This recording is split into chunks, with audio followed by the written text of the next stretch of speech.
మా గురువు గారు చెబుతూ ఉండేవాడు. చివరికి వచ్చేటప్పటికట ఏమండి ఒక దోసబోద పెట్టండి, దోసకాయలు మొదటేమోది పెద్ద పెద్ద కాయలు పడుతూ ఉంటాయి. ఏమండి ఒక కాపు, 2 కాపులు, 3 కాపుల వరకు ఏమండి సైజు తగ్గుతూ వస్తుంది. ఏమండి చివరికి వచ్చేటప్పటికి పాదు పీకే టయానికి ఏమొస్తుంది, కుక్క మూతి పిందెలు వస్తూ ఉంటాయి. భక్తి విషయంలో కూడా అలాగే ఆరంభమైపోయిందేమో మనకి. ఈజీగా జీవితం ఆరంభం చాలా బాగుంది, ఉద్యోగ జీవితము కూడా ఆరంభము చాలా బాగున్నది. కానీ చివరికి వచ్చేటప్పటికి కుష్టి వ్యాధి కలిగైపోయింది. ఏమండి హృదయమును గర్వించిన వాడైపోయాడు.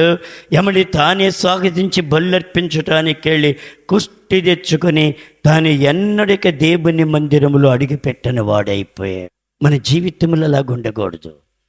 నీ జీవితంలో తగ్గించుకో ప్రియ తల్లి. నువ్వెంత తగ్గించుకుంటే నీకంత మేలు.